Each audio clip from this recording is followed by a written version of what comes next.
በስመ አብ ወወልድ ወመንፈስ ቅዱስ አሐዱ አምላክ አሜን። ስሜ መምህር ናትናኤል አጋሉ እባላለሁ። አሁን የምንገኘው በኢትዮጵያ ኦርቶዶክስ ተዋሕዶ ቤተክርስቲያን በአዊ ሀገረ ስብከት በመንበረ ስብሐት ቅድስት ሥላሴ ቤተክርስቲያን ሲሆን እየተማርን የምንገኘው በፈለገ ሕይወት የብሉያትና የሐዲሳት እንዲሁም የፍትሐ ነገሥት ትርጓሜ ጉባኤ ቤት ደቀ መዛሙርት ስንሆን የሐዲስ ኪዳን መምህር የብሉይ ኪዳን ደቀ መዝሙር ሲሆን እንኳን ለጌታችን ለመድኃኒታችን ለኢየሱስ ክርስቶስ ከዘጠኙ አበይት በዓላት ውስጥ ለሚከበረው ለበዓለ ሆሳዕና እንኳን አደረሳችሁ ማለት እወዳለሁ። በፈለገ ሕይወት ጉባኤ ቤት የብሉይና የሐዲስ ኪዳን እንዲሁም የፍትሐ ነገሥት የመጻሕፍት ምስክር ጉባኤ ቤት ነው ያለነው። እኔ ከደቀ መዛሙርቱ አንዱ የብሉይ ኪዳን ደቀ መዝሙር ነኝ፣ የሐዲስ ኪዳን ደግሞ መምህር ነኝ። ዕለተ ሆሳዕናን ምክንያት በማድረግ ነው በወይብላ ሚዲያ የተገኘ ነውና እንግዲህ ሆሳዕና ማለት መጀመሪያ ከታሪኩ በፊት ትርጉምም አለውና ሆሳዕና ማለት ከዘጠኙ ከጌታችን ከኢየሱስ ክርስቶስ አበይት በዓላት አንዱ ነው። ከአብይ ጾም ደግሞ ከ8 ሳምንታት ነው ያሉትና የመጨረሻው ወይም 8ኛው እሁድ ላይ የሚከበረው ነው። እንደሚታወቀው የጌታችን የኢየሱስ ክርስቶስ አብይ ጾምን ስናከብርና ስንጾም የሳምንቱ ራሳቸውን የቻሉ ስያሜዎች አሏቸው። ያለፍናቸውን ሳምንታት መዘርዘር አይጠበቅብንም። ዛሬ የደረስንበት ሳምንት ግን እና ወይም የመጨረሻው ሳምንት ሆሳዕና በመባል ይከበራል። ሆሳዕና ማለት ምን ማለት ነው መሆኑ? እንዴትስ ነው ሆሳዕና ብለን ያከበርነው? ሆሳዕና ማለት መድኃኒት ማለት ነው። ይሄ ቀጥታ ትርጉሙ ነው። ቃሉ የዕብራይስጥ ነው። ብዙ ጊዜ ቅድስት ቤተክርስቲያን የዕብራይስጥ ቃላቶች እንዳለ በግዕዙ የተቀመጡ አሉና በግዕዙ መጽሐፍ ቅዱስ ላይ ስናቸው ሆሳዕና ብለው ነው የሚቀመጡት። ግን ቀጥታ ትርጉማቸው የዕብራይስጥ ናቸው ቃላታቸውና ወደ አማርኛ ሲተረጎሙ መድኃኒት ማለት ነው። ይሄ ቀጥተኛ ትርጉሙ ነው። ምስጢራዊ ትርጉሙ ደግሞ ሆሳዕና ማለት ዛሬ አድነን ማለት ነው። ለምን ነው ዛሬ አድነን ብለን በምስጢር የተረጎምነው ከተባለ ጌታችን ኢየሱስ ክርስቶስ ዛሬ በአህያ ላይ ሆኖ ተጭኖ ወደ ቤተ መቅደስ የመጣበት ህዝቡም ደግሞ በተለየ አቀባበል የህዝቡን አቀባበል ድርሻ በኋላ የምናነሳው ሆኖ በተለየ አቀባበል የተቀበሉበት ዕለት ነው። ታዲያ ዛሬ አድነን ብለው የጮሁበት ህዝቡ ለምንድን ነው ከተባለ ከሆሳዕና ዕለት ጀምሮ እስከ ትንሣኤ ድረስ አንዱን ሳምንት ሰው ቢሞት ፍታት የለም፣ ቡራኬ የለም። የተለያዩ የሥርዓተ ቡራኬና የሥርዓተ ፍታት ጸሎቶች አይደረጉም። ይፍታህ ወይም እግዚአብሔር ይፍታሽ ብሎ ካህኑ ምዕመኑን መናዘዝና የድህነትን ቃል መስጠት የሚችልበት ሳምንት አይደለምና የዚህን ሁሉ ሳምንት ጠቅለል አድርገን እሁድ ዕለት ነው ኑዛዜ የሚቀበለው ወይም ይፍታህ ተብለን አንድ ሰው ሰኞ ማክሰኞ እንኳን ቢሞት እሁድ ተፈቶለታል። ስለዚህ ይህች ዕለተ እሁድ እስከ ትንሣኤ ያለንን የዕለተ ድህነት ሳምንት አጠቃላይ የያዘችና የሳምንቱን ድህነት በሙሉ ምንቀበልባት ሳምንት ወይም ዕለት ስለሆነች አቤቱ አድነን ብለን እንተረጉመዋለን ማለት ነው። ሆሳዕና ማለት ምን ማለት እንደሆነ መምህራችን መምህር በቃሉ በሚገባ ሰፋና ትንተን አድርገው አንስተውታል። ሆሳዕና ማለት አሁን አድን ማለት እንደሆነ ይሄንንም አስቀድሞ ጌታችን መድኃኒታችን ኢየሱስ ክርስቶስ ሰው ከመሆኑ በፊት አስቀድሞ 1000 ዓመት የነበረ ዳዊት እንደተናገረውና ከዛም ዘመኑ ሲደርስ ሰዎች ሁሉ ተሰብስበው እያከበሩ እንደነበረ ያም ክርስቶስ እንግዲህ የሰው ልጅ ከፍ ማለት ሲያቅተው ወደ ራሱ መቅረብ ሲያቅተው በኃጢአት እየተቅበዘበዘ እየኖረ ነገር ግን የሰው ልጅ ከወደቀበት ውድቀት መነሳት ከገባበት ኃጢአት በደል መውጣት ሲያቅተው ክርስቶስ ወደዚህ ዓለም መጥቶ የሰው ልጅን ለማዳን የሰውን ስጋ ለበሰ። እንዲያም ሆኖ ስጋ ለብሶ እንደ ሕፃናት ግዕዘ ሕፃናትን ሳያፋልስ አደገ። ከዛ ሲቀጥል እንደ ሰው ቀስ እያለ አደገ። 30 ዓመት ሲሞላው ተጠመቀ። 40 መዓልት 40 ሌሊት ጾመ ጸለየ። ከዛም ወደ ምድረ እስራኤል ገብቶ ትምህርት ተአምራት ጀመረ ነው የሚለው። ትምህርት ተአምራት የቃሉን ትምህርት የእጁን ተአምራት እያዩ ከ10 አህጉር ከብዙ መንደር ከ10 አህጉር ተወጣጥተው የ5 ገበያ ያህል ህዝብ ይከተለው ነበረ።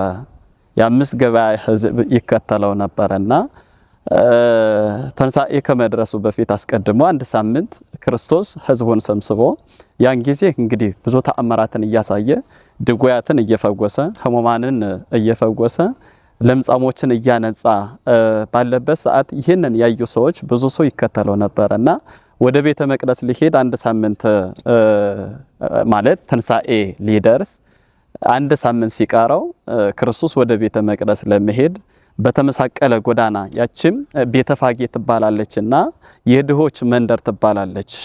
የድሆች መንደር ትባላለች። እንግዲህ ካልጠፋ መንደር ካልጠፋ ሰፈር ብዙ የባለጸጎች መንደር እያለ ክርስቶስ ግን መርጦ የሄደው ቤተፋጌ የምትባል ያችም የድሆች መንደር የምትባለው ነው መርጦ የሄደው። ለምንድነው ከተባለ ምስጢሩ የሚያሳየው ክርስቶስ ወይም እግዚአብሔር የሚወደው ባለጸጎችን ብቻ ሳይሆን ድሆችንም እንደሚወድና ድሆችንም እንደሚያቀርብ ድሆችም ምስኪናን ነዳያንም የእርሱ ገንዘቦች እንደሆነ ለማጠየቅ ክርስቶስ ወደ ቤተፋጌ ወይም ወደ ተናቆ ሰዎችና ወደ ድሆች መንደር ሄደ ነው የሚለው።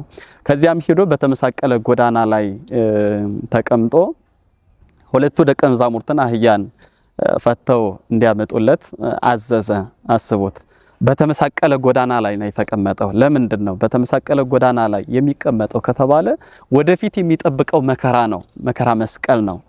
መከራ መስቀል ነውና ወደፊት የሚያገኘኝ ትልቅ መከራ መስቀል አለኝ እያለ መከራ መስቀሉን ወይም ሞቱን በዕለተ ዓርብ የሚቀበለውን መከራ እየነገራቸው ነበርና በተመሳቀለ ጎዳና የተቀመጠበት ምስጢሩ ወደፊት ያለውን መከራ እቀበላለሁ ሲላቸው ነበረ። ይሄ ደግሞ ለእርሱ ብቻ አይደለም፣ ወደፊት እኔ እንደተቀበልኩ እናንተም እንዲሁ የምትኖሩት በተመሳቀለ ጎዳና ነው። የምትኖሩት ዕለተ ዓርብ ነው፣ የምትጠብቁት ደግሞ ዕለተ እሁድ ነው። ምን ማለት ነው? የተመሳቀለ ጎዳና ቀደም እንደተባለው የመከራ ዘመን የመከራ ሰዓት ነውና እናንተም እኔ መከራ እንደተቀበልኩ በመከራ ውስጥ ታልፋላችሁ፣ መከራ ተቀበላላችሁ ሲል ክርስቶስ በተመሳቀለ ጎዳና ላይ ሆኖ ደቀ መዛሙርቱን ላካቸው። ታዲያ ይህንን ነው እያከበርን የምንገኘው። ታሪካዊ አመጣጡ እንዴት ነው ከተባለ ሆሳዕና በልዩ ልዩ መንገድ ይከበራል። ስያሜው የተገኘው በዛን ዕለት ነው። ከዛ በፊት ሆሳዕና እየተባለ ይከበራል ማለት አይደለም።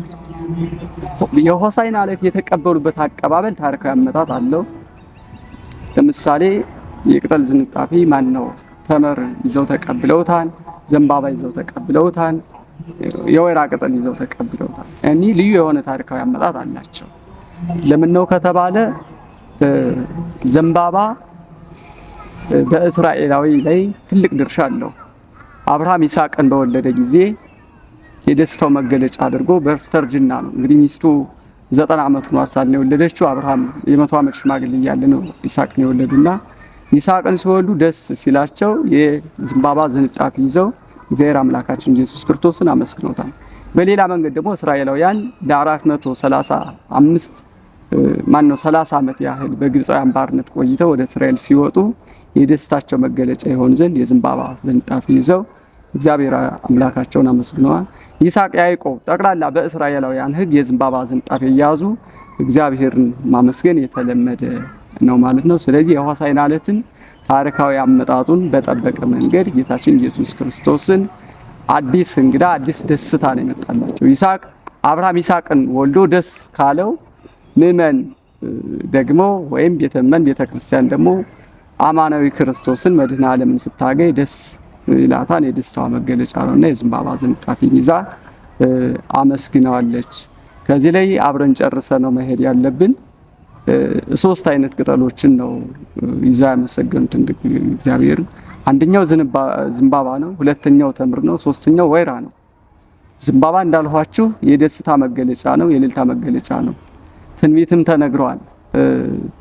ጌታችን ኢየሱስ ክርስቶስ ሲመጣ በዘንባባ እንደሚቀበሉት የነቢያትን ትንቢትም ለመፈጸም ትንቢትም ተነግሮለት ነበርና ያንን ለመፈጸም በዘንባባ ተቀብለውታል። ሁለተኛው ተምር ነው። ተምር ምንድነው ከተባለ ተምር ታላቅ ነው። የሚገኘው በኢየሩሳሌም ውስጥ ነው። ታላቅ ነው። እግዚአብሔርም ልዑል ነው። በከፍታ ያለ አምላክ ነውና ይሄን ለማስታወስ ተምር ይዘው ተቀብለውታል። ሌላው ምስጢር ደግሞ ተምር የሚያፈራው አንዲት ፍሬ ነው። ታላቅ ዛፍ ነው ግን የሚያፈራው አንዲት ነው። እግዚአብሔርም ተቀዳሚ ተከታይ የሌለ አንደኛ አምላክ አንተ ነህ ሲሉ ተምር ወይም የተምር ቅጠል ይዘው አመስግነውታል። ሶስተኛው ምንድነው ከተባለ የወይራ ቅጠል ነው። የወይራ ቅጠል ይዘው ሆሳዕና በአርያም እያሉ አመስግነውታል፣ ተቀብለውታል። ወይራ ጽኑ ነው። ጽኑም ብቻ ሳይሆን ወይራ ብሩህ ነው። ዘይት ይሆናል። የሀገራችን ወይራ አይደለም። በኢየሩሳሌም ውስጥ የሚገኙ ወይራዎች በሙሉ ፍሬ ያፈራሉ። ያ ፍሬያቸው ደግሞ ዘይት የሚሆን ፍሬ ነው። ዘይት ማለት ቀንዲል ሆኖ የሚበራው ነው በቤተ ክርስቲያናችን።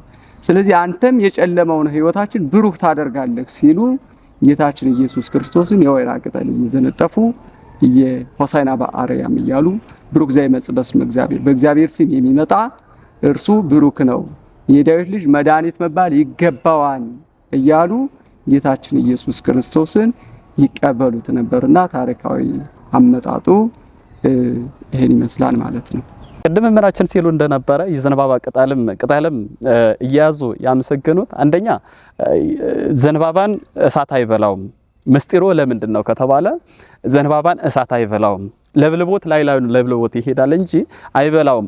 መለኮትን ከተስቤት ተስቤትን ከመለኮት አዋህደ መለኮቱ ተስቤት መለኮትን ሳያጠፋው አዋህደ ያዋህድ የባህሪ አምላክ ነህ የሚለው ምስጢር ተገልጾላቸው የዘንባባ ቅጠል ይዘው አመስግነዋል ነው የሚለው። ህፃናቱ ሽማግሎቹም ደቀ መዛሙርቱ ወይም ሐዋርያትም ምስጢሩ ይሄ ነው ማለት ነው። የዘንባባ ቅጠል ይዘው የማመስገናቸው። ሌላው ዘንባባ ኃያል ነው። አንተም መዋኤ ኩሉ የሁሉ ፍጥረት ብቻ ሳይሆን የፍጥረትን ህሊና ሳይቀር አሸነፈህና ገዝተህ የምትኖር የሁሉ በላይ የሁሉ ገዢ የሁሉ አምላክ ነህ ሲሉ የዘንባባ ቅጠል ይዘው አመስግነውታል ነው የሚለው። ይህ ብቻ አይደለም፣ ዘንባባ የድል ምልክት ነው። በአንደኛ መሳፍንት ላይ እንደምትመለከቱ ዲቦራ የምትባል ሴት ሆሎሆርኒስ የሚባለውን ንጉስ አሸነፋ በመጣች ጊዜ ሰዎቹ ተሰብስበው ምን ይሏት ነበረ? ይህ ዘንባባ ቅጠል ይዘው ያመሰግኗት ነበረ ይላል። ምን ማለት ነው? የድላችን ምክንያት የድላችን መነሻ ድል ያደረግሽልን አንቺ ነሽ እያሉ ዲቦራን እና እግዚአብሔርን አመስግነዋል የሚለው። ምን ይዘው? የዘንባባ ቅጠል ማለት ነው። ስለዚህ የዘንባባ ቅጠል ምንድነው ምስጢሩ ከተባለ ይዘው የማመስገናቸው ድል የማድረጋቸው። ዛሬ ያንን ይዘን የምናመሰግነው በጣታችን እናድርገዋለን፣ በግንባራችን እናድርገዋለን። በዚህ ሁሉ የምናደርገው ለምንድነው ከተባለ የድል ምልክታችን ነው ማለት ነው።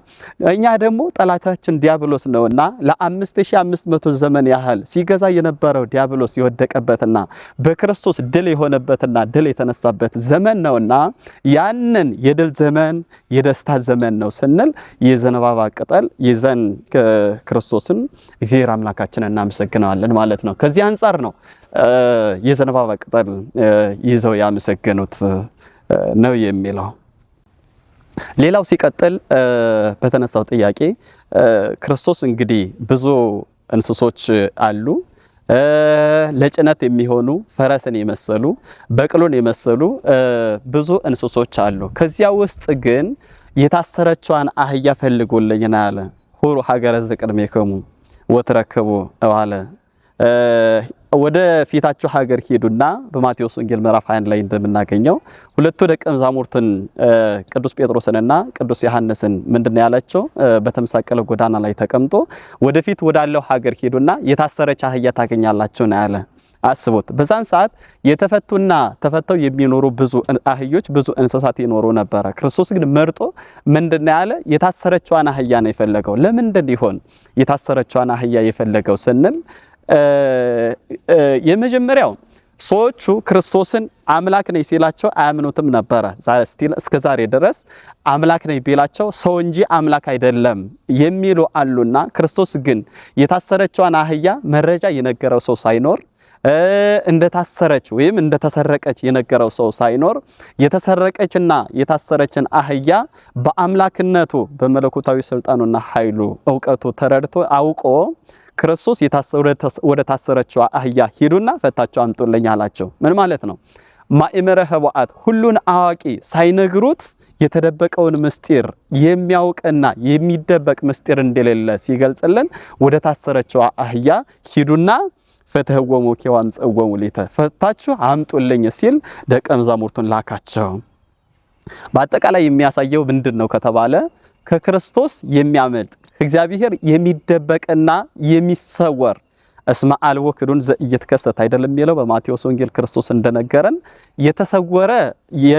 የተሰወረ የማይገለጥ የተከደነ የማይከፈት የለም ይላልና ክርስቶስ እንደነገረን በክርስቶስ ዘንዳ በእግዚአብሔር ዘንዳ ምንም ያህል የተሰወረና የተደበቀ እንደሌለ ሲያስረዳን የታሰረችዋን አህያ ሂዳችሁ ፈታችሁ አምጡልኝ አላቸው። ፈታችሁ አምጡልኝ አላቸው። እዚህ ጋር የሚገልጽልን የታሰረችዋን ሌላው ደግሞ የታሰረችዋን አህያ ፈታችሁ አምጡልኝ ማለቱ ምንድነው ከተባለ ለኛ የሚነግረንና የሚያስተምረን እኛ እንግዲህ ብዙዎቹ በክህደት የታሰሩ ናቸው። በክህደት የታሰራችሁን እናንተን ክህደት ማለት እግዚአብሔር አምላክ አይደለም ብሎ ለሆድ ማደር ነውና እግዚአብሔር አምላክ አይደለም ብሎ እግዚአብሔርን መካድ ነውና በክህደት የታሰራችሁን እናንተን የምፈታችሁ እኔ ነኝ። በዛውም ደግሞ የላካቸው ደቀ መዛሙርቱን ነውና በክህደት የታሰሩትን እናንተ አሳምናችሁ አስተምራችሁ ደቀ መዛሙርቴ አድርጓቸው ወደ እኔ አቀርቧቸው መልሷቸው ሲል የታሰረችዋን አህያ ፈታችሁ አምጡልኝ የሚለውን አዘዛቸው ማለት ነው። ይህ ብቻ አይደለም። የታሰረችዋን አህያ ፈታችሁ አምጡልኝ ማለቱ ደቀ መዛሙርቱን መላኩ ምስጢሩ ምንድነው ከተባለ ሁለተኛው በኃጢአት የታሰሩ ብዙዎች ናቸውና እናንተ በኃጢአት የታሰሩትን በኃጢአት የተዳደፉትን አውጥታችሁ አስተምራችሁ መልሳችሁ ንስሐ ሰጣችሁ ወደኔ መልሱልኝ ሲል ክርስቶስ የታሰረችዋን አህያ ፈታችሁ አምጡልኝ ሲል ደቀ መዛሙርትን አዘዛቸው ይላል። አስቡት እንግዲህ በዛን ሰዓት ብዙ እንስሶች አሉ። ቅድም እንደተባለው አህዮች ብቻ አይደለም፣ ነገር ግን በቅሎችም አሉ፣ ፈረሶችም አሉ። ከነዚያ ውስጥ መርጦ ግን ክርስቶስ አህያን ነው ፈታችሁ አምጡልኝ አለ። ይሄ ደግሞ አህያን ፈታችሁ አምጡልኝ ማለቱ ምንድነው ከተባለ የመጀመሪያው ትንቢት ይፈጸም ዘንድ ነው ማለት ነው። ትንቢት ይፈጸም ዘንድ ነው። ወአጠፍ ምንድነው የሚለው ተፈሲህ ቤተልሔም ተፈሲህ ወለት ቤተልሔም ተደሰቺ ክርስቶስ በአህያ ተጭኖ ይመጣልና የተባለ በትንቢተ ዘካርያስም ተጽፎ የሚገኝ ኃይለ ቃል አለና ያ ትንቢት ይፈጸም ዘንድ በአህያ ክርስቶስ ተጭኖ ወደ ቤተ መቅደስ ገባ ማለት ነው። ያ ብቻም አይደለም። የመጀመሪያው ትንቢቱ ይፈጸም ዘንድ ነው ብለናል። ሁለተኛው ደግሞ ምሳሌው ይፈጸም ዘንድ ነው። የቀድሞ ሰዎቹ በትንቢተ ማለት በዘመነ ነቢያት የነበሩ ሰዎቹ ጦርነት የሆነ እንደሆነ በፈረስ ሆነው ጥቁር ለብሰው ጥቁር ጠምጥመው ወደ ሰዎቹ ይሄዱና ዘመኑ የጦርነት ዘመን ነው፣ የመከራ ዘመን ነው። የጦርነት ዘመኑ ከመሆኑ የተነሳ እናንተ ተዘጋጁ፣ ጾሙ፣ ጸልዩ እያሉ በፈረስ ሆነው ይሄዱ ነበር። ስለዚህ ፈረስ የምንድን ምልክት ነው ከተባለ ጠቢቡ ሰሎሞን በመጽሐፍ ምሳሌ እንደነገረን ፈረስ ለጦርነት ቀን ይዘጋጃል፣ ድል ግን ከእግዚአብሔር ዘንድ ነው ብሎ እንደተናገረው ሁሉ ነቢያቱም በፈረስ ሆነው ይሄዱ የነበረ የጦርነት ዘመን ሲሆን ነበረ። አሁን ግን ክርስቶስ በፈረስ ሆኖ በበቅሎ ሆኖ ሳይሆን የሄደው በአህያ ነው። ታዲያ ነቢያቱም በአህያ ሆነው ይሄዱ የነበረ ዘመኑ የሰላም የሆነ እንደሆነ ነጭ ለብሰው ነጭ ጠምጥመው ዘገር ነጥቀው ነጭ ጭራ ይዘው በአህያ ሆነው ዘመኑ የሰላም ዘመን ነው የሚለውን የሰላሙን ዘመን ለማብሰር ሲሉ በአህያ ተጭነው ይሄዱ በአህያ ሆነው ይሄዱ ነበር። አሁንም የመከራ ዘመን በዲያብሎስ ባርነት ወድቀን የነበረው ዘመን አልፎልናል፣ አሳልፌላችኋለሁ ሲል ክርስቶስ የሚመጣው የሚሰራላችሁ ደጊቱ ወንጌል የሰላም ዘመን የሰላም ወንጌል ናት የምትሰራላችሁ። እኔ ደግሞ ለሰጥ የመጣሁ የሰላምን ዘመን ሰላምን ለሰጣችሁ መጥቻለሁ ሲል እንደ ነቢያቱ ከአባቶቹ ከነቢያቱ ተቀብሎ ክርስቶስም በአህያ ሆኖ ወደ ቤተ መቅደስ ገባ ማለት ነው። ለምንድነው ከተባለ ትንቢቱ ምሳሌው ይፈጸም ዘንድ ነው ማለት ነው። ሌላው ምስጢሩ ምንድነው ከተባለ በአህያ የተጫነ ሰው ወይም በአህያ የሚሄድ ሰው ሩጦ አያመልጥም ይላል፣ ሸሽቶ አያመልጥም፣ ርቆ አይሄድም ይላል። እናንተም ልቦናችሁን ቅርብ አድርጋችሁ ብትቀርቡ ሐዋርያው ያዕቆብ እንዲህ ይላል፣ ቀረበጎ ለእግዚአብሔር ወይ ይቀርባከሙ፣ እግዚአብሔርን በንጹህ ልቦናችሁ ብትቀርቡ እሱም ይቀርባችኋል ይላል። ምን ማለት ነው? እኔም እናንተም በንጹህ ልቦና ሆናችሁ ወደኔ ብትቀርቡ እኔም የቅርብ አምላክ እንጂ የሩቅ አምላክ አይደለሁ ሆይ የሚለውን ለመግለጽ በአህያ ሆኖ ወደ ቤተ መቅደስ ሄደ ይላል። ምን ለማለት ነው? በአጠቃላይ እኔ የቅርብ አምላክ እንጂ የሩቅ አምላክ አይደለሁምና ብትቀርቡኝ ይቀርባችኋለሁ፣ ብትሹኝ ታገኙኛላችሁ፣ ብትፈልጉኝ እገኝላችኋለሁ ሲል ክርስቶስ በአህያ ሆኖ ወደ ቤተ መቅደስ ገባ ይላል። ሌላው ምስጢሩ ምንድነው ከተባለ አህያ በእግዚአብሔር ዘንድ የተከበረች በሰው ዘንድ ደግሞ የተናቀች ናት። የተናቆትን ሰዎች ሳይቀሩ እንግዲህ በዚህ ዓለም ብዙ የተናቁ ሰዎች እግዚአብሔር የሚያከብራቸው በሰው ዘንድ የተናቆ ይኖራሉ። እግዚአብሔር ግን ምን አለ? አህያ የኔ ገንዘብ እንደሆነች በአህያ እንደተጫንኩ እናንተ በመተነቋት በአህያ እንደተጫንኩና በአህያ ሆኜ ወደ ቤተ መቅደስ እንደሄድኩ ሁሉ የተናቆትንና እናንተ የናቃችኋቸውን የማልተው አምላክ ነኝ ሲል የተናቆትን የማይተው አምላክ እንደሆነ ሲያስረዳን ክርስቶስ ወደ ቤተ መቅደስ በአህያ ሆኖ ወደ ቤተ መቅደስ ገባ ይላል። ሌላው አህያ ሀዳጌ በቀል ናት ይላል። ቂም አትይዝም፣ እኔም ቂም የማልይዝ ቂማችሁን አረቃችሁ በንጹህ ልቦና ከቀረባችሁኝ ቂምን የማልይዝባችሁ አምላክ ነኝ ሲል ክርስቶስ በአህያ ሆኖ ወደ ቤተ መቅደስ ከእንስሳት ሁሉ መርጦ በአህያ ሆኖ ወደ ቤተ መቅደስ ገባ ይላል። ይሄ ብቻ አይደለም። የአህያ ልጅ በወለደች ጊዜ ፍቅሯ የተለየ ነው ይላል። መስውት ልጅ በወለደች ጊዜ የአህያ ከእንስሳት ሁሉ በተለየ የአህያ ፍቅር የተለየ ነው። እኔም ከምንም አብልጬ ድሮውኑ በልጅነት አክብሬ ፈጥሬያችኋለሁ። አሁንም ቢሆን እናንተ እኔን ብትክዱኝና እኔን ብትበድሉኝም አሁን ግን ልጅነትን ልመልስላችሁ መጥቻለሁ።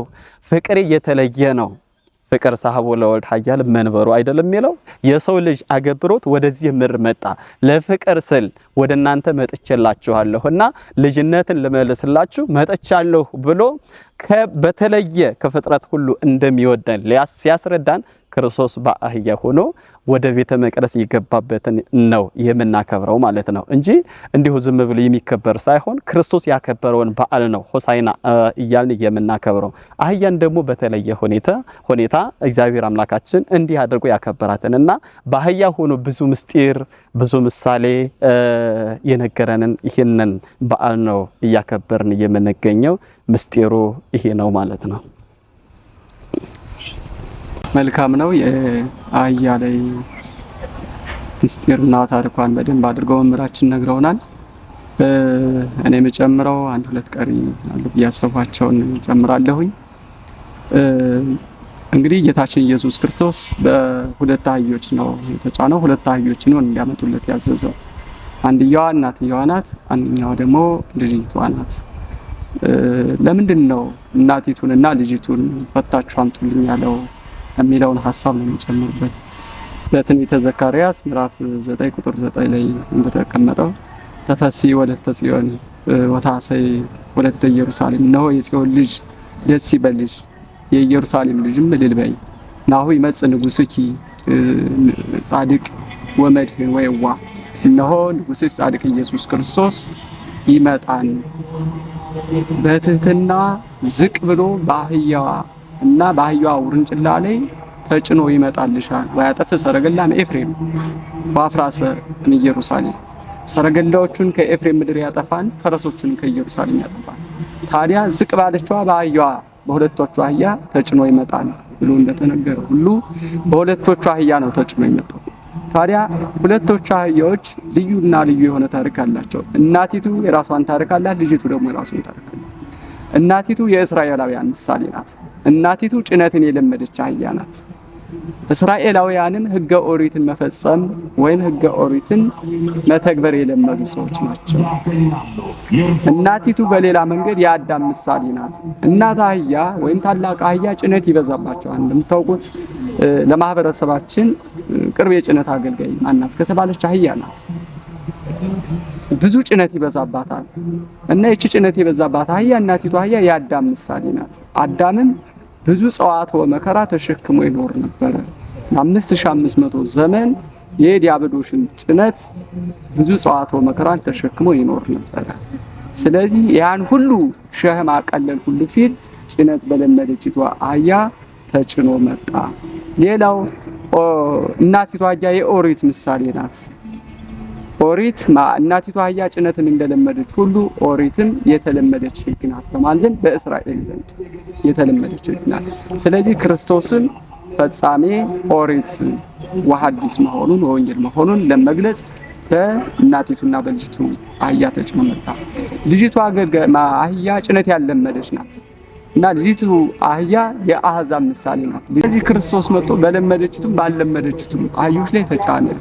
ህዝበ አምላከ ህዝብ ወአህዛብ ነው፣ የህዝብም የአህዛብ አምላክ ነው ሲል በአህዛብና በእስራኤል ምሳሌ በሆኑት በሁለቶችም አህዮች ተጭኖ መጣ ማለት ነው። ሌላው ግልገሊቱ አህያ የወንጌል ምሳሌ ናት። ወንጌል በአህዛብ ዘንድ የተለመደች አይደለችም። ገና ክርስቶስ ነው እየመሰረታት ያለች። ያልተለመደችን ህገ ወንጌል ለመጪው ግን ተስፋ የምትሆናችሁ አዲስን ህግ ሰራሁላችሁ ለማለት ጭነት በለመደችና ባልለመደች አህያ መካከል ላይ ተጭኖ መጥቷል ማለት ነው። የአህዮቹ ታሪክ ይህን ይመስላል። እንግዲህ እዚህ ጋር መታየት ያለበት ሌላው ደቀ መዛሙርቱ አህያን ፈተው ባመጡ ጊዜ ልብስን ጎዘጎዙለት ወይም አነጠፉለት በአህያ ላይ ነው የሚለው። ለምንድን ነው ልብስን ያነጠፉለት ምክንያት ከተባለ መጽሐፍ ቅዱስ በአንድምታው እንደሚያስቀምጠው ኮርና ልብስ ሳይኮረኮርም እያለ የሚያትተው ሀተታ አለና ኮር ቅድም መምህራችን መምህር በቃሉ በወረንጫ አህያና በእናቲቱ አህያ ኦሪትንና ወንጌልን እየመሰሉ ሲነግሩን እንደነበረ ሁሉ ኮር የኦሪት ምሳሌ፣ ልብስ ደግሞ የወንጌል ምሳሌ እያለ ያስቀምጠዋል ቅዱስ መጽሐፍ። ኮር ተኮረኮራለች፣ ኦሪትም የምትቆረቁር ሕግ ናት። ምን ማለት ነው? ዓይን ያጠፋ ዓይኑ ይጥፋ፣ ጥርስ የሰበረ ጥርሱ ይሰበር፣ እግር የሰበረ እግሩ ይሰበር እያለች ሕግን የምታጸናና ጨካኝ የሆነች ሕግ ነበረች። ነገር ግን ይህች ሕግ አልፋ አሁን ላይ ግን ሰላምን የምትሰጥ ሰላምን የምታበስር ወንጌል ተሰጥታናለች ሲሉ ሐዋርያቱ ደቀ መዛሙርቱ ለክርስቶስ ከአህያ ላይ ምንድን ያነጠፉለት ከተባለ ልብስን ያነጠፉለት። ለምንድን ነው ከተባለ ልብስ እንደማይኮረኩር ለስላሳ እንደሆነ ሁሉ ወንጌልም ለስላሳ ሕግ ናት። ለእመሂ ጸፋአከ መልታይቴከ ሚጥሎቱ ካለተሂ፣ ቀኝ ጉንጭህን ቢመታ ግራህን ጨምርለት እያለች አፍቅር ነፍስከ ቢጸከ ከመ ነፍስከ፣ ጓደኛህን ባልንጀራህን እንደ ራስህ ውደድ። ያ ብቻም አይደለም ጠላትህንም ሳይቀር ውደድ የምትል ሕግ እንደተሰጠችን ሲያጠይቁ ደቀ መዛሙርቱ የወንጌል እንደተተካች ወንጌል እንደተሰጠችን ሰላምን የምታበስር ሰላምን የምትሰጥ የወንጌል እንደተተካች ወይም እንደተሰራችልን ሲያጠይቁ ደቀ መዛሙርቱ በአህያ ላይ ልብስን አነጠፉለት ይላል። ሌላው ልብስን ያነጠፉለት ምስጢሩ ምንድነው ከተባለ ልብስ ሰውነትን ይሸፍናል። አንተም ከባቴ አበሳነ ሰው ሳያይ ተደብቀን የሰራነውን ኃጢአት የምትሰውረልንና የምትደብቅልን ለንስሐ ደብቀህንም እድሜ ለንስሐ ሰጥተህ ለንስሐ የምታበቃን አንተነ ሲሉ ክርስቶስን ምን አደረጉ? ለክርስቶስ ልብስን በአህያ ላይ አነጠፉለት ወይም ጎዘጎዙለት ይላል። ስለዚህ ከባቴ አበሳ ኃጢአታችንን ሳትቆጥርብን ለንስሐ እድሜ ሰጥተ እንዲሁ ደግሞ የንስሐ ልቦናን ሰጥተ ለንስሐ የምታበቃ አንተነ ሲሉ ልብስን አነጠፉለት ይላል። ይህ ብቻም አይደለም፣ ልብስ ሲለብሱት ያምራል። ቀደም እንዳልኳችሁ ገመናን ይሸፍናል። ስለዚህ ልብስ የዚህ ሁሉ ምሳሌ ነው። ሌላው ልብስ የልጅነት ምሳሌ ነው። ወአልበስከን የልብሰ ሕይወት ወልብሰ መድኃኒት ይላል ቅዱስ መጽሐፍ። የልጅነት ልብስ አለበስከኝ ማለት ያንን ልጅነትን አለበስከኝ ነው። ለአህያ እንዳለበሱ ሁሉ ለክርስቶስ ነው ያንን አለብሰው እየጠበቁትና ድሮ አዳም በልጅነት ተፈጥሮ ነበረ። ነገር ግን በዲያብሎስ ምክንያት ልጅነትን አስወስዶ ነበረ። አሁን መልሰህ ልጅነትን የምትሰጥ አንተ ነህ እንጂ ካንተ ውጭ ማንም የሚሰጠን የለም ሲሉ ደቀ መዛሙርቱ ከአህያ ላይ ልብስን አነጠፉለት። ለምንድነው ልጅነትን መልሰህ የምትሰጠን አንተ ነህ ሲሉ ልብስ የልጅነት ምሳሌ ነውና ልብስን አነጠፉለት ይላል እና ብዙ ምሳሌ ያለው። እኔ ግን ለጊዜው በዚህ ላብቃ። ይንተበቃሉ ቢጨምሩት ይበቃል ተገልጿን። ወደ ቀጣዩ ጥያቄ እንሂድ። ከሆሳዕና ምን መማር አለብን? ብዙ ትምህርቶች አሉ። ጠቅለል ሲል የምንማረው ግን እግዚአብሔር ሰውን እንዴት እንደወደደውና ሰው ደግሞ ለእግዚአብሔር ምን ያህል ታላቅ ሰው እንደሆነ በዛውም ላይ ደግሞ በእግዚአብሔር ዘንድ የተናቀ ፍጡር እንደሌለ ምንማርበት ትምህርት ነው። በሰው ዘንድ ብዙ ነገሮች የተናቁ ናቸው፣ በእግዚአብሔር ዘንድ ደግሞ ሁሉ ነገር የከበረ ነው። ከፍጥረታት ሁሉ እንደ አህያ የተናቀ የለም፣ እንደ አህያ የሚሰደብም የለም። ሰው ሲሰደብ በራሱ አህያ ተብሎ ነው አይደል የሚሰደበው? አዎ፣ ዝቅተኛ ነው ተብሎ የታሰበው አካል ሁሉ አህያ ተብሎ ይሰደባል። ስለዚህ አህያ በጣም የተናቀች ፍጡር ነች። እግዚአብሔር ግን የተናቀውን ሁሉ ከፍ የሚያደርግ ስለሆነ በእግዚአብሔር ዘንድ የተናቀ ፍጡር እንደሌለ፣ ሁሉም ፍጡር በእግዚአብሔር ዘንድ ታላቅ ቦታ እንዳለው፣ ለእግዚአብሔር ታናሽ ታላቅ የሚባል አካል እንደሌለው፣ ምናልባት የአገልግሎታችን ድርሻ ሊለያይ ይችላል እንጂ ጳጳስም ይሁን ካህንም ይሁን ምእመንም ይሁን ትሁን በእግዚአብሔር ዘንድ ግን ሁሎችም እኩል ናቸው፣ ሰው ናቸው። ሰው በመሆናቸው ብቻ በእግዚአብሔር ዘንድ ቦታ አላቸው። አይደለም ሰው በመሆናቸው ይቅርና ፍጥረት በመሆናቸው ብቻ በእግዚአብሔር ዘንድ ትልቅ ቦታ ይዘው ስላገኘናቸው ማለት ነውና ስለዚህ እኛ በአንድም በሌላም ምክንያት ሰውን ዝቅ አድርገን የምንተች አካላቶች ጌታችን መድኃኒታችን ኢየሱስ ክርስቶስ አይደለም የሰው ልጅ ይቅርና አህያን ያከበረበት በዓለ ሆሳዕና ነውና ከዚህ በዓል ታላቅ ምን ማርበት ከተባለ ትሕትናና አክብሮተ ሰብን በጠቅላላው የስነ ፍጥረትን ክብር የምንረዳበት በዓል ነው ማለት ነው። ለሆሳዕና ማድረግ ሰው ያለበትና የሌለበት የሚለው ብዙ ጊዜ እንግዲህ የቤተ ክርስቲያናችን በዓላትን ስናከብር ከመሰረታዊው ሃይማኖት አከባበር በወጣ እንዲሁ በልማድ የምናከብር ምእመናኖች እንበዛለን። በየትኛውም ቦታ ስትሄዱ በልማድ እናከብረዋለን። ግን በልማድ ሳይሆን መሰረታዊ ዕውቀቱን መሰረታዊ ታሪኩን ምስጢሩን ተረተን ነው ማክበር ያለብን እንጂ ቤተክርስቲያን በልምድ የምታከብረው በዓል የለምና ከልምድ በወጣ በዓል አከባበር ልናከብረው ይገባናል። እንዳልኋችሁ ብዙ ጊዜ ታላላቅ በዓላቶች ሲከበሩ እነገሌ ስላደረጉ ብቻ ምናደርግ ተምር ቅጠል እንጠመጥማለን፣ በእጃችን ቀለበት እናደርጋለን። አደረገ ለመባል ሁሉና ለሌላ ዝና ሁሉ ምናደርግ ወይም ክርስትናችን በዚህ ምን ገልጸው እየመሰለን ሁሉ ምናደርግ ሰዎች አለን። ግን ለምን ይህን አደረከው ብንባል ግን መልስ የሌለን ማለት ነው።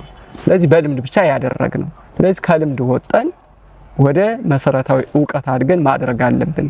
የምናደርጋቸውን ነገሮች ሁሉ አናደርግ አይደለም፣ በልምድ ከማድረግ ወደ መሰረታዊ ቀኖናዊና ዶግማዊ ትምህርት አድርገን ማድረግ እንዳለብንና ለሚጠይቁን አካላቶች ሁሉ መልስ መስጠት አለብን። ብዙ ጊዜ ነው ቅዱስ ዮሐንስ አፈወርቅ ምን ይላል? ከሰይጣን ይልቅ ልምድ ይከፋን ይላል። ልምድ አድርገኝ ብትል ተዋት፣ የኃጢአት ሁሉ መሰረት ልምድ ናትና። ይሄን ብቻም አይደለም ከሰይጣን ሁሉ እጅግ እጥፍ ድርብ ትከፋለች እና በልምድ የሚከበር በልምድ ያደገ ማንነት ለነገረ ድህነት አይበጅምና የነገረ ድህነት መንገድም ሊሆነን አይችልምና ከልምድ ወጣን መሰረታዊ የሃይማኖት ዕውቀት ኑሮን ልናከብር ይገባናል ማለት ነው።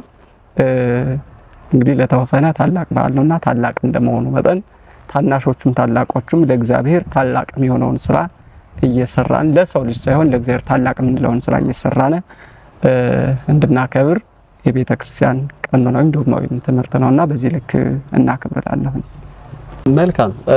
ሆሳዕና ስናከብር የሰው ልጅ ምን ማድረግ አለበት፣ ምን መማር አለበት የሚለውን ይንታበቃሉ በደንብ ገልጸውታል። ለመጨመር ያህል ግን ያው የምንማረው ትህትና ነው ብለዋል። ሁለተኛ ፍቅር ነው። ክርስቶስ የሰው ልጅን ብቻ ሳይሆን እንስሳትንም እንኳን ሳይቀር እንደሚወድ ጥልቅ ፍቅር የተረዳንበት ነው ማለት ነው። የተናቆትን ሳይቀር ክርስቶስ እንደሚያነሳ በዛሬ ዘመን የወደቀውን ሰው ለማንሳት ሰው ይቸገራል። ወድቆ እጅን ስጠኝና አንሳኝ በሚልበት ዘመን በዚሁ ዘመን ሰው እጅን ሳይሆን የሚሰጠው መጀመሪያ የሚዘረጋው ካሜራ አለውና እኛ ግን መማር የሚጠበቅብን እንደ ክርስቶስ እጅን የሰጠውና ፍቅር ነው ያሳየውና እጃችንን ሰጥተን የሰው ልጆችን ማንሳት እንደሚጠበቅብን ነው በትልቁ የምንረዳው። ክርስቶስም እስከዚህ ድረስ ነው የወደደንና ፍቅርን አስተምሮናል። ፍቅርን እንማራለን። ሌላው መከባበርንም አስተምሮናል። ክርስቶስ ወደ ቤተ መቅደስ በአህያ ሆኖ ሲሄድ ክርስቶስን ብቻ ሳይሆን ያከበረው አህያንም ጭምር ያከበረው ይላል። አህያንም ጭምር ማለት ነው። እንዲያው መረገጫ መሬት እንኳን እስኪታጣ ድረስ ሰው ተከቦት አህያን ሳይቀር አከብሯታል። ያ ብቻም አይደለም። አንተ የተቀመጥክበት አህያ እንኳን ሳትቀር ክብርት ናት ሲሉ ልብሳቸውን ሳይቀር ለአህያ አንጥፈውላታል ይላል። አስቡት። ልብሳቸው ሳይቀር ለአህያ አንጥፈውላታል። ለክርስቶስ አይደል ለአህያም ጭምር ማለት ነው። ስለዚህ ትህትናን መማር ይጠበቅብናል። ከዚህ አንፃር ነው የዛሬ ወጣቶች ታቦት በሚወጣበት ጊዜ እንኳን ታቦቱ ይቀርና ታቦትን የተሸከመው ካህን እንኳን መሬትን መርገጥ የለበትም እያሉ ምንጣፍ እያነጠፉ የሚሄዱና የሚደክሙት ከዚህ አንፃር ነው። ከየት የተማሩት ነው ቢባል ከዚያ የተማሩት ነው እንጂ እንደ እንግዳ ደራሽ እንደ ውሃ ፈሳሽ ዝም ብሎ የመጣና እንዲሁ ዝም ብሎ የምንተቸው አይደለም። ስለዚህ ኦርቶዶክስ ተዋህዶ ሃይማኖትና ቤተክርስቲያን ቀረብ ማለትን ትጠይቃለች። ቀረብ ብሎ መረዳትን ይጠይቃል እንጂ በውጭ ሆኖ ዝም ብሎ መተቻተን አይደለም። ከዛ አንፃር ነው ዛሬ ወጣቱ ተረባርቦ እያከበረ ታቦት የተሸከመ ካህን ሲያገለግሉ የነበሩ መምህራን መሬት መርገጥ አይጠበቅባቸው አይየለባቸውም እያሉ ምንጣፍ እያነጠፉ የሚሄዱት ከዚህ አንፃር ነውና እንኳን ክርስቶስ የተጫነባት አህያ ሳትቀር መሬት መርገጥ የለባትም እያሉ ለአህያ አንጥፈውላታል። እኛ ግን ዛሬ ማንጠፍ ያለብን ምንጣፍን ብቻ አይደለም ማንጠፍ ያለብን አንድ የማንረዳው ነገር ግን አለ። እንግዲህ አስቡት፣ እናነጥፋለን፣ ነገር ግን የምናነጥፈው ምንጣፍን እንጂ እኛ ግን ማንጠፍ ያለብን ከምንጣፍ በተጨማሪ ልቦናችንን አንጥፈን ግን ለክርስቶስ መስጠት ይጠበቅብናል። ለክርስቶስ መስጠት ይጠበቅብናል። ምን ማለት ነው? የንስሐ ሕይወት ሊኖረን ይገባል ማለት ነው። የንስሐ ሕይወት ልቦናችንን እንዲህ ይላል መዝሙረኛው ዳዊት፣ አቤቱ ጌታ ሆይ ንጹህ ልብን ፍጠርልኝ። አስቡት፣ ንጹህ ልብን ላንተ ምንጣፍ አድርጌ እንዳነጥፍልህ ንጹህ ልብን ፍጠርልኝ ይላል ክርስቶስም። የምፈልገው ያንተን መስዋዕት ሳይሆን ያንተን ሰውነት አንጻልኝ ነው የሚለው። መስዋዕትን የማይፈልግ አምላክ ሆኖ አይደለም፣ ነገር ግን ከመስዋዕት የሚቀድም ግን ሰውነት ንጹህ ልቦና ያስፈልጋልና ንጹህ ልቦናን ካነጠፉ በኋላ መስዋዕትን ቢያቀርቡለት ክርስቶስ እግዚአብሔር አምላካችን መስዋዕት እንደሚቀበል ነው የሚያስረዳው። የቃኤልንና የአቤልን መስዋዕት እናስተውስ አይደለ? ንጹህ ልቦና ሳይኖረው ቃኤል መስዋዕትን አቀረበ፣ ነገር ግን አልተቀበለለትም። አቤል ግን በንጹህ ልቦና መስዋዕትን አቀረበ። አስቀድሞ ያነጠፈለት ልቦናን ስለሆነ መስዋዕት ቅቡልነትን አገኘ ማለት ነው። እኔና እናንተም ዛሬ ትልቁን የምንማረው በትህትና ልባችንን አንጥፈን ክርስቶስን መቀበል እንዳለብን። ክርስቶስን መቀበል ማለት ምን ማለት ነው ከተባለ የንስሐ ሕይወት ሊኖረን ይገባል የሚል ነው በዋናነት ማለት ነው። የንስሐ ሕይወት ሊኖረን ይገባል። ስለዚህ ዕለት ዕለት የምናደርገውን ሆር ወአፍተን ርዕሰከ ለካህን አይደለም የሚለው ሆር አፍተን ርዕሰከ ለካህን ሄደ ራስን ለካህን አስመርምር። ስለዚህ ከአባቶቻችን ጋር ጥብቅ ግንኙነት ኖሮን ልቦናችንን ለክርስቶስ ማንጠፍ የንስሐ ሕይወት ሊኖረን ይገባል። በአጠቃላይ የምንማረው የንስሐ ሕይወትን፣ ፍቅርን፣ በአንድነት ክርስቶስን እንዳመሰገኑ ሕፃናት እንዳመሰገኑ ምስጋናን እንማራለን፣ ትህትናን እንማራለን። አስቡት፣ ያን ጊዜ የ1 ዓመት የ2 ዓመት ሕፃናት ከእናታቸው ያን ጊዜ የሚያስፈልጋቸው ጦታቸው ነበረ። ነገር ግን ጦታቸውን ለቀው ከእናታቸው እቅፍ እየወረዱ ግን ሆሳዕና በአርያም እያሉ ክርስቶስን ያመሰግኑ ነበር ይላል። ያን ጊዜ ለምስጋና እኮ አልደረሱም፣ ግን ክርስቶስ አፋቸውን ከፍቶ ፊታቸውን ጸፍቶ ግን እንዲያመሰግኑ አደረጋቸው ማለት ነው። እንዲያመሰግኑ አደረጋቸው። ምን ማለት ነው? ምስጋናው የባህሪው እንደሆነ ለመግለጽ ለምስጋና ያልደረሱትን አፋቸውን ያልከፈቱትን ሕፃናትን እንኳን ሳይቀሩ እንዲያመሰግኑ አደረጋቸው ይላል ማለት ነው። የሳምንቱን ቡራኬና የሳምንቱን ኑዛዜ ተቀብለንበት ምንሄድ ዕለተ እሁድ ናት። ታዲያ መስቀል የምንባረከው እስከ ምን ሰዓት ነው? ከምን ሰዓት ጀምረንስ ነው እስከ መቼ ማንባረከው የሚለውን ጠቅልላ አድርጎ ለማስረዳት ያህል ቤተክርስቲያን ውስጥ ቱ በሰላም ተብሎ እግዚኦታው ተደርጎ ቱ በሰላም ተብሎ የመጨረሻውን ቡራኬ ተባርከን ከሄድን በኋላ የመጨረሻውን ስንብት አድርጋ ነው የምትሰደን። ከዛ በኋላ የምታገኘን ገና የዕለተ ትንሣኤ ነው። ከዛ በኋላ ካህናቱ እዚህ ጋር ቱ ብለው ምእመናኑን ካሰናበቱ ጀምረው የጸሎት አደራርጋቸው ስርዓት በራሱ ይለያያል። ከነበረ የጸሎት አደራርጋቸው ሌላ አዲስ ነገረ ሕማሙን የሚያስታውስ የጸሎት ስርዓት ነው የሚጀመረውና ቤተክርስቲያን እቱ ብላ ካሰናበተች ጀምሮ ሌላ ቡራኬ የለም። በዕለተ እሁድ የምንባረከው ገና በዕለተ ትንሣኤ ነው። የክርስቶስን ትንሣኤ የክርስቶስን መነሳት ሲያበስሩን በመንፈቀ ሌሊት ነው ቡራኬያችን የምንጀምረው። ስለዚህ ይሄን ይመስላል። ብዙ ጊዜ ምእመናኑ እንደሚያነሳቸው ጥያቄዎች አሉ። በህማማት ማማተብ ይቻላል አይቻልም? ይሄ ይቻላል እንዴ! ነገራችን ላይም እኮ በቤተ ክርስቲያን ውስጥ መጻሕፍቶች ሲነበቡ የህማማት መጻሕፍቶች ሲነበቡ በስማም እያሉ ነው የሚጀምሩት። በስማም ሳይል የሚጀምር መጽሐፍ የለንም። ስለዚህ የምናነበው ህማማቱን በተመለከተ መንገድ የምናነበው መጽሐፍ በስማም ብሎ ከጀመረ እኛ ምግብ ስንበላ በስማም ሳንል፣ እኛ ቤተክርስቲያን ስንሳለም በስማም ሳንል የምንሳለምበት መንገድ የለም። በየዓመቱ አዳዲስ ጥያቄ የሆነ በማህበረሰቡ ዘንድ እጅግ ከፍተኛ ውጥረትን የሚፈጥር ጥያቄ ስለሆነ በስማም ማለት ይቻላል። የማይቻለው መስቀልን መባረክ ይፍቱኝ ማለት ይፍታህ ብሎ መናዘዝ ነው የማይቻለው እንጂ በስማም ብሎ ጸሎት ማድረግ የሚመገቡትን ምግባማቱ መብላት እንዴ! ሳናማት መብላት በራሱ ዲያብሎሳዊነት ነው። እግዚአብሔር የምናስታውስበት እግዚአብሔር የምናፍቅበት ሳምንት እንጂ ማማተብ ይቻላል። ብዙ ጊዜ ጥያቄ ስለምናነሳቸው ነው። በዚህ በየዓመቱ መወዛገብ የለብንም። ይሄን ማድረግ ይቻላል። የማይቻሉ ነገሮችና ምን ቆጠባቸው ነገሮች ብዙ ነገሮች አሉ። ለምሳሌ እቺን ሳምንት ስናከብር ከመጣንበት ከአጽዋማት ሳምንታት በተለየ ሁኔታ ነው የምናከብራት።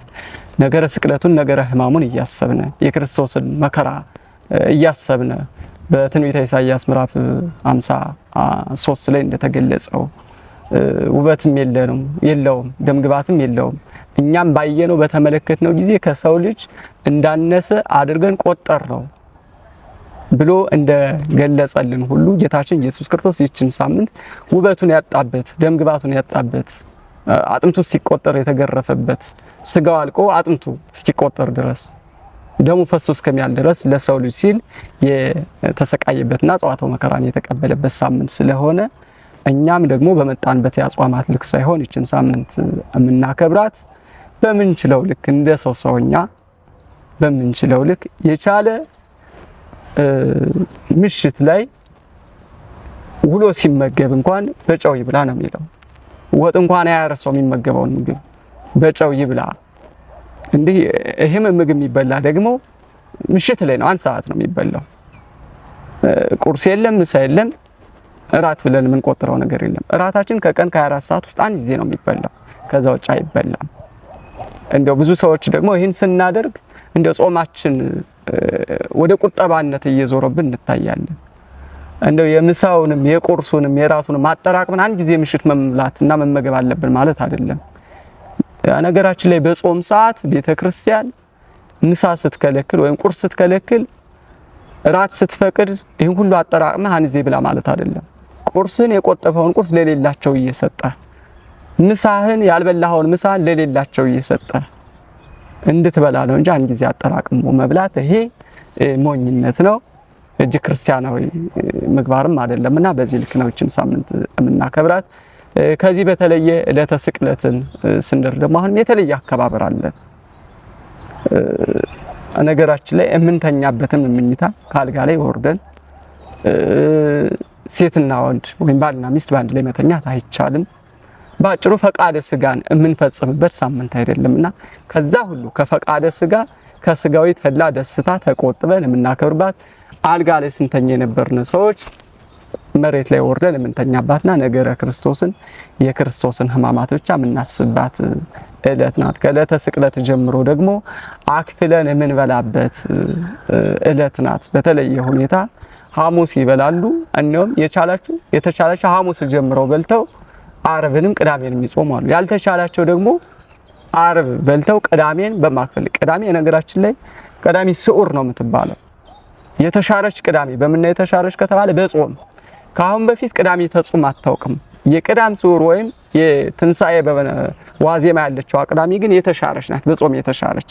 ለምን እንበላባት የነበረን ቅዳሜ አንበላባትም። የዛን ሰዓት ምንድነው ምን ሽርበት ምክንያት ማንበላበት ምክንያት ከተባለ ጌታችን ኢየሱስ ክርስቶስ ዓርብ ወደ መቃብር ወርዶ እስከ ዕለተ እሁድ እስከ መንፈቀ ሌሊት እስከሚነሳባት ሰዓት ድረስ ሐዋርያት አልተመገቡ ነበር። ለምን ሲባል የጌታችን ኢየሱስ ክርስቶስን ትንሳኤውን ሳናይ እኛ ምግብ ባፋችን ማድረግ አንችልም፣ ተላ ስጋ ማድረግ የለብንም ብለው ስላሰቡ ሲሰቀል የጾሙ ገና ሲነሳ ነው እህል መቅመስ የጀመሩትና ይህን ምክንያት አድርገን ነው የምናከፍለው እንጂ እንዲሁ ለቁጠባምና ለሌላ ነገርም አይደለም። መጾም ስለምንችልም ብቻ ስለማይርበንም ብቻ አይደለምና በዚህ ልክ ይችን ሳምንት እንድናሳልፍ ነው።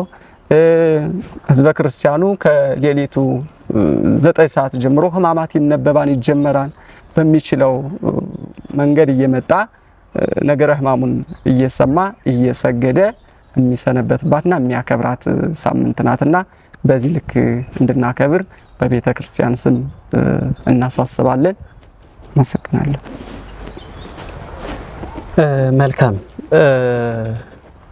ሆሳዕናን ሰው እንዴት ባለ መልኩ ማክበር ይጠበቅበታል በሚል ሂንታ በቃሉ እንደሰጡት ሁሉ ነገ ላይ ጀምሮ እንግዲህ ህዝበ ክርስቲያኑ ሁሉ መጥቶ ይህንን ሳምንት ፍታት የሚባል ስለሌለ መፈታት ያለበት ነገ ላይ ተሰብስቦ መጥቶ በቤተ ክርስቲያን ነው መፈታት የሚጠበቀው። ለምንድን ከተባለ ከሰኞ ጀምሮ ወይም እሁድ ከሰዓት ጀምሮ የምናከብረው በኦሪት ላይ ሆነን ስለሆነ መፈታት የሚገባው ሁሉም ተሰብስቦ ነገ ላይ ስርዓተ ፍታት አለው። ሁሉም ስርዓት ስላለው ቢቻ ቤተ ክርስቲያን ገብተው እንዲያዩ ባይቻል ግን ከውጭ ላይ ሆነው ፍታት እንዲፈቱ በዛን ሰዓት በዚህ ሳምንት ሰው እንዲው አይታወቅምና ቢሞት እንኳን ፍታት ስለሌለ መፈታት የሚችለው ነገ ላይ ወይም ነገ እሁድ ነውና ሁሉ መጥቶ ክርስቲያን የሆነው ሁሉ ነገን ብቻ ነው ማለት አይደለም፣ ሁሌ መምጣት ይጠበቃል። ግን ነገ ላይ መጥቶ መፈታት እንዳለበት መረዳት ይጠበቅብናል፣ የግድ ስለሆነ ማለት ነው። እንዴት ባለ ማክበር ይጠበቅብናል? ቅድም ይንታበቃሉ ሲሉት እንደነበረ ከአልጋ ወርደው ያከብሩ ነው የሚለው። ከአልጋ ወርደው ከመሬት ላይ አባቶቻችን አመድ ነስነሰው ማቅለብሰው ያከብሩ ነበር አይደለም የሚለው። እኛም የአባቶቻችን ልጆች ነንና የአባቶቻችንን ፈለግ ተከተለን ነው የምናደርገውና በአባቶቻችን ሃይማኖት ነው የምናልፈው፣ በአባቶቻችን ትውፊት፣ በአባቶቻችን ስርዓት፣ በአባቶቻችን ባህል ነው የምናልፈውና የአባቶቻችን ስርዓት ተከትለን ማድረግ ይጠበቅብናል። ከመሬት ወርደን ማለት ከአልጋው ወርደን ከመሬት ላይ ተኝተን ማክበር ይጠበቅብናል የሚል ነው። የሚከለከለው ደግሞ የንስሐ ህይወት ዘወትር ቀደም ሲባል እንደነበረው መከራን ለማስታወስ ክርስቶስ ለኛ ብሎ መከራ ከተቀበለ እኛ ደግሞ ለራሳችን ብለን መከራ መቀበል ይግድ ስለሆነ ጥጋብ እንኳን አይፈቀድም። ሁሌም የማይፈቀድ ቢሆንም ለክርስቲያን ዛሬ ግን የሚፈቀደው አንዴ ብቻ መብላት እንደሆነ እና ያችን ጾመን መከራ መስቀሉን እያስታወስን ሁሌም ቢሆን ዘወትር ያችን እያደረግን ማክበር እንደሚጠበቅብን፣ የተከለከለው ደግሞ ያው ማንኛውም ሁሌም ቢሆን የማይፈቀድ ቢሆንም አጠብቆ በዚህ ሳምንት ግን ኃጢአት መስራት እንደማይጠበቅ ሁሌም ቢሆን ቤተክርስቲያን ከዋልን ደግሞ ኃጢአት አይታሰበንምና በቤተክርስቲያን በመገኘት ዘወትር በመስገድ ግብረ ሕማማቱን በማስነበብ ጸሎት በመጸለይ ማክበርና ይህችን ሳምንት ማሳለፍ እንደሚጠበቅብን በጥብቅ ቤተክርስቲያን ታስተላልፋለች። ሌላው ግብረ ስጋ ግንኙነት ባለመገናኘት በጾም ወቅት እንዳይገናኙ አጥብቃ ትቃወማለች። ግን ከዚያ ውስጥ ግን 3 ነገሮችን፣ 1 በፍልሰታ ጾም፣ 2 በአብይ ጾም፣ ያም ባይቻል ደግሞ በግብረ ሕማማት ማለት በዚህች በሳምንት ወይም በሰሞነ ሕማማት ደግሞ አጥብቆ መገናኘት እንደሌለበት፣ ይህንን ያደረገ ደግሞ አጥብቆ ኃጢአተኛ እንደሆነ ቤተክርስቲያን ታስተላልፋለችና ከዚህ በመቆጠብ ማክበር መሰንበት እንደሚጠበቅብን አጥብቃ ቤተክርስቲያን ታስተላልፋለችና በዓሉ ይሄንን ይመስል ነበር። ቤተክርስቲያን መምጣት የማይችሉ ወገኖቻችን ጭራሽ ደግሞ በስደት ዓለም ያሉ እህቶች ወንድሞቻችን እንዴት ማክበር ይችላሉ? ቤተክርስቲያን መጥተው ይህን እድል የመሳተፍ አጋጣሚ የላቸውም የሚለው ሐሳብ በነገራችን ላይ የሚዲያው በአሁኑ ዘመን የሚያስፈልገን ለእንደዚህ አይነት ሰዎች ነው። እግዚአብሔር እንግዲህ የልቡናን አዋቂ ነውና ያለንበትን ችግር አዋቂ ነው። በነገራችን ላይም እግዚአብሔር ቸር አምላክ ነው፣ አስጨናቂ አምላክ አይደለም። የሰው ልጅ እግዚአብሔር ሕግ ሲሰራለት ምክንያት ላለው ሁሉ የሚሰጠው ሕግ አለው። እንዲህ ስንል ሕጎች በሙሉ ይናዳሉ ወይም ይጣሳሉ ማለት አይደለም። ግን ምክንያት ላላቸው ሰዎች ምክንያት አላት። ቤተክርስቲያን እንዲሁ ዝም ብላ በአምባገነንነት ምጥጭን ቤተክርስቲያን አይደለችም። ወደ ዓለሙ ሕግ ስትሄዱ ሕግ ነው ነው። ቤተክርስቲያን ግን ምክንያት ላላቸው እህቶች፣ ወንድሞች፣ እናቶች፣ አባቶች ምክንያታዊ መፍትሄ ተሰጣቸዋለች። ስለዚህ ቤተክርስቲያን መምጣትና መሄድ የማይችሉ ወገኖቻችን ባሉበት ሆነው ነገረ ሕማሙን እያሰቡ ስለ ሕማማት የሚናገሩ ትምህርቶችን እየተከታተሉ ነገራችን ላይ ቤተክርስቲያን ላይ ፍጹም መሄድ የማይችሉ ከሆነ ቤታቸው ላይ ስግደቱን ማድረግ ይችላሉ። መሄድ የማይችሉ ከሆነ እንዲህ ስንል ግን እንደው ፀሐዩ እንዳይመታይ ብርዱ እንዳይመታይ ቤት ሄደው እሰግዳለሁ ማለት አይደለም። አይን እግዚአብሔር ያውቃል፣ ሰው አይደለም የሚያውቀው። እግዚአብሔር ቢያወቀው የሚጠይቀውን አካል ይጠይቃል። ስለዚህ እግዚአብሔርን በብልጠት የምናገኘው አምላክ አይደለም፣ በየዋህነት በቅንነት እንጂና እንዲሁ በብልጠት አንዳንድ ደግና እንዲሁ ሞኝ ክርስቲያኖች አለን። እንዲህማ ከሆነ ከመሄድ ሞቀ ቤቴ ይሄን ላድርግ መምጣት እየቻለ እግር እያለው የመምጣት መብቱ እያለው ጊዜ እያለው ይሄን የሚጠቀም አካልም ሊኖር ይችላል። ለነሱ አይደለም የሚያገለግለው። መምጣት ለማይችሉ ውጥረት ላይ ላሉ ወገኖቻችን ግን ባሉበትም ሆነው ስግደቱን ማድረግ ይችላሉ። ነገረ ሕማሙን የሚያነሱ መጻሕፍቶችን እያነበቡ የክርስቶስን ሕማምና መከራ እያሰቡ እና እየዘከሩ መኖር እንዳለባቸው ቅድስት ቤተክርስቲያን በየትኛውም ጊዜ በዚህ ሰዓት ብቻ ሳይሆን በየትኛውም ጊዜ ትፈቅድላቸዋለች ማለት ነው። በተለያየ ሚዲያ ከካህናት አባቶች ጋርም እየተገናኙ መቀበል ያለባቸውን ቃላት ኑዛዜ መቀበል ይችላሉ። መልካም። ያው ምኞታችን ሀገራችን እንደምታውቁት ብሎም ዓለማችን ዛሬ ውዝግብ ውስጥ፣ ጦርነት ውስጥ በአጠቃላይ ሰላም የለምና እግዚአብሔር አምላካችን በቸርነቱ ሰላም ያደረግ ዘንድ ፍቅርን ይሰጠን ዘንድ አንድነትን መለያየት ነው በዓለም የሰፈነውና መለያየት ጠፍቶ አንድ ሆነን እግዚአብሔርን አመስግነን የስሙ ቀዳሽ የመንግስቱ ወራሽ እንሆን ዘንድ መልካም ፈቃድ ይሆንልን ዘንድ እንመኛለን። እንዲሁ ደግሞ ለበዓለ ሆሳዕና እንኳን አደረሳችሁ እንዳልን ለበዓለ ትንሣኤ እንኳን አደረሳችሁ የምንባባልበት የንስሐ ሕይወት ይሰጠን ዘንድ መልካም ምኞታችን ነውና በሰላም ያደርሰን ማለት ፈልጋለሁ። ይሄንን ሚዲያ የምትሰሙ ሁሉ ሰብስክራይብ ያላደረጉ ሰብስክራይብ እንዲያደርጉ፣ ሼር እንዲያደርጉ፣ ኮሜንት ላይክ እያደረጉ ሌሎች ያልሰሙት ሁሉ የሚዲያ ዘመን ነውና ሰው ከቤተ ክርስቲያን ሄዶ ከመስማት ይልቅም በሚዲያ የሚዲያ ዘመን በመሆኑ በያለበት ቦታ ሁሉ ቤተክርስቲያን ሄዶ መስማት የግድ ነው። ግን ባለበት ቦታ በስራ ቦታም በተለያየ ቦታ መስማት እንዲችል ግን ሰብስክራይብ እያደረጋችሁ መስማት እንዲችሉ ማድረግ በትችሉ የሚል መልእክት አለኝ። አመሰግናለሁ።